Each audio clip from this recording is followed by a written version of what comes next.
ଯେଉଁ ରାସ୍ତାରେ ଆପଣ ଏକୁଟିଆ ରହିଯାଉଛନ୍ତି ତ ବୁଝି ଯାଆନ୍ତୁ କି ଆପଣ ସଠିକ୍ ରାସ୍ତାରେ ଚାଲୁଛନ୍ତି, କାହିଁକିନା ସତ୍ୟତାର ରାସ୍ତାରେ କେହି ସାଥିରେ ନଥାନ୍ତି। ଯିଏ ଅଣଦେଖା କରୁଛି ତାକୁ କରିବାକୁ ଦିଅ। ମନେ ରଖ, ସମୟ ସମସ୍ତଙ୍କର ଆସିଥାଏ। ବିଚାର ଏପରି ରଖ ଯେଉଁଠି ଆପଣଙ୍କ ବିଚାର ଉପରେ ବି ଲୋକଙ୍କୁ ବିଚାର କରିବାକୁ ପଡ଼ିବ।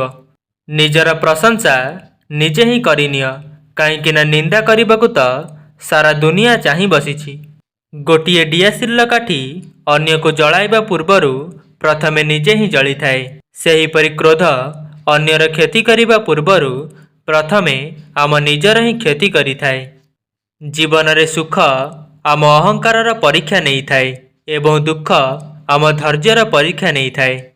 ପ୍ରେମ ଏବଂ ସମ୍ମାନ ଏମିତି ଏକ ଉପହାର, ଯଦି ସମସ୍ତଙ୍କୁ ଦେବାକୁ ଲାଗିଯିବ ତେବେ ପଶୁ ବି ତୁମର ନିଜର ହେବାକୁ ଲାଗିବେ।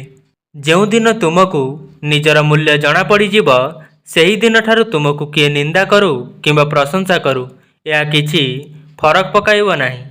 ବିଶ୍ୱାସ ଆଉ ଭରସାର କଥା ତ ସମସ୍ତେ କରିଥାନ୍ତି, କିନ୍ତୁ ଯାହାର ଭାଙ୍ଗିଥାଏ ତ ତାକୁ ହିଁ ଜଣାପଡ଼ିଥାଏ କି ଭରସା ଭାଙ୍ଗିଲେ କେତେ କଷ୍ଟ ହୋଇଥାଏ। ଯଦି କାହାକୁ ଭଲ ପାଅ ନାହିଁ ତେବେ ତାକୁ ପ୍ରଥମରୁ ହିଁ ମନା କରିଦିଅ। ଜମା ବି ଟାଇମ୍ ପାସ୍ କର ନାହିଁ। ତୁମେ ସିନା ମଜା ନେବ, କିନ୍ତୁ କେହି ଜଣେ ହସିବା ଭୁଲିଯିବ। ସମ୍ପର୍କ ଯାହା ବି ହୋଇଥାଉ, କିନ୍ତୁ ତିଷ୍ଠି ରହିବା ପାଇଁ ଏହି ଦୁଇଟି ଜିନିଷ ଦରକାର, ଗୋଟିଏ ବିଶ୍ୱାସ ଏବଂ ଅନ୍ୟଟି ବୁଝାମଣା। ଏହି ଦୁନିଆରେ ଅଜଣା ହୋଇକି ରହିବା ଭଲ, କାରଣ ଏଠି ଲୋକ ଯେତିକି ନିଜର ହୋଇଥାନ୍ତି ତାଠାରୁ ଅଧିକ କଷ୍ଟ ଦେଇଥାନ୍ତି। ସମ୍ପର୍କର ମାଳା ଯଦି ଛିଡ଼ିଯାଏ ତେବେ ଦ୍ୱିତୀୟ ଥର ଗୁନ୍ଥିଲେ ମଧ୍ୟ ଛୋଟ ହୋଇଯାଏ, କାହିଁକିନା କିଛି ଭାବନାର ମୋତି ହଜି ଯାଇଥାଏ। ସର୍ବଦା ମନେ ରଖିଥିବେ, ଯେ ପର୍ଯ୍ୟନ୍ତ ଆପଣ ଲୋକଙ୍କ କାମରେ ଆସୁଥିବେ ସେ ପର୍ଯ୍ୟନ୍ତ ଲୋକ ଆପଣଙ୍କୁ ଚିହ୍ନୁଥିବେ।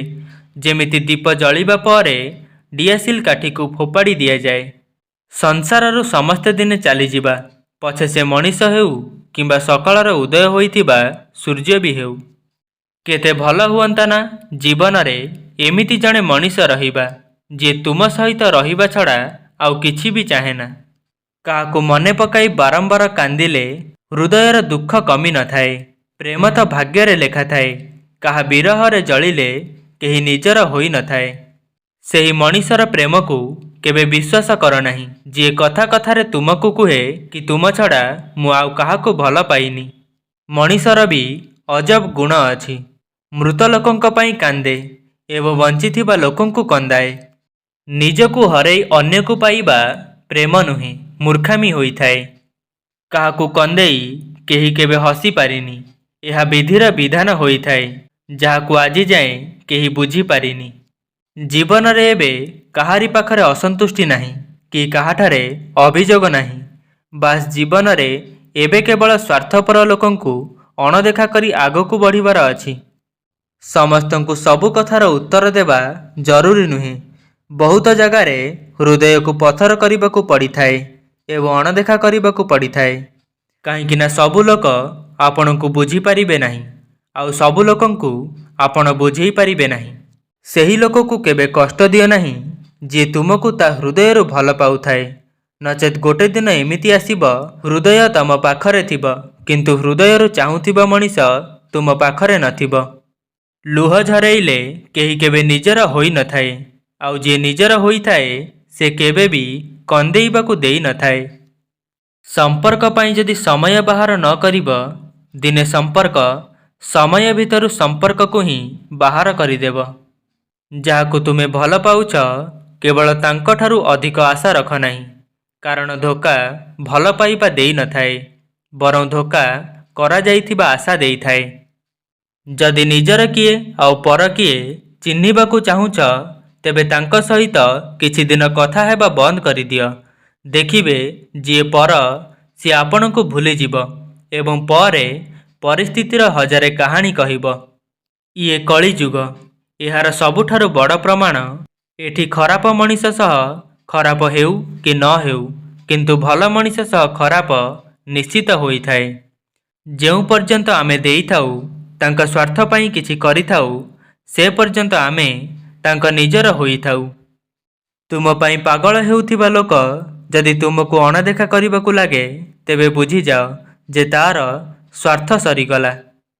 जेबे शरीररू मिलिथिबा जंत्रणा आउ शब्दरू थिबा आघातकू सहिबा शिखिजिबे सेतेबेले जीवन बंचिबा शिखिजिबे।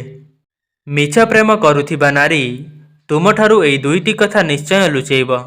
प्रथम, तुमठू आगरू केही ता जीवन रे थिले कि, एवं द्वितीय निज पारिवारिक कथा विषय रे।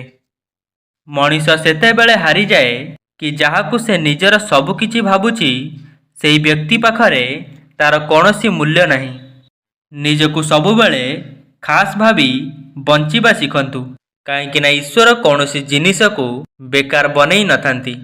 अहंकार सेतेबेले उत्पन्न होइथाए जेतेबेले आमे भूली जाऊ कि प्रशंसा आमर नुहे आम गुणर होइथाए। सफलता केबे धन संपत्ति देखि न थाए, से केवल परिश्रम को ही देखि थाए। केते भी भल काम करिनियो, किंतु लोक तुमको सेतेबेले मने पकाइबे जेबे तांकू तुमर आवश्यकता थाए। प्रत्येक खराब समय मनीष को कष्ट देई थाए सत्य, किंतु प्रत्येक कष्ट मनीष को किछि शिक्षा देई थाए, आउ सेई शिक्षा मनीष को बदलई देई थाए। भाग्य उपरे जेतिकी भरोसा करिब से तुमको सेतिकी निराश करिब, किंतु कर्म उपर जेतिकी तुमे जोर देब से तुमको तार दुई गुणा परिश्रमर फल देब। मनीष निज भूल को सेतेबेले बुझी पारि थाए जेतेबेले गोटिए भूल पाई जीवन रे अनेक किछि हरैबाकू पड़ी थाए।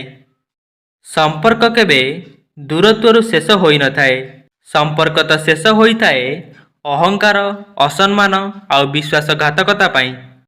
सेही लोक माने प्रकृत रे बदली जाती, जो मानकू आवश्यकता ठारू अधिक भल पाइबा देई दिया जाए। हाथ रे हाथ रखी समस्ते कथा देई पारंती, किंतु सेई कथाटी को रखी पारिबा भली लोक दुनिया रे बहुत कम मिलंती। सहीबार गोटिए सीमा थाए, आउ बुझेइबार भी गोटिए सीमा थाए।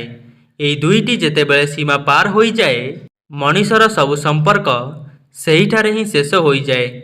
जीवन रे सबुबेले एमिति लोकंकु पसंद कर जार हृदय तार चेहराठू भी सुंदर होइथिबो। जदि आपण मानंकु एही वीडियोटी भल लागिछि तेबे लाइक, शेयर एवं कमेंट करंतु। एही भली मोटिवेशनल वीडियो देखिबा पई हम चैनल को सब्सक्राइब करंतु। धन्यवाद।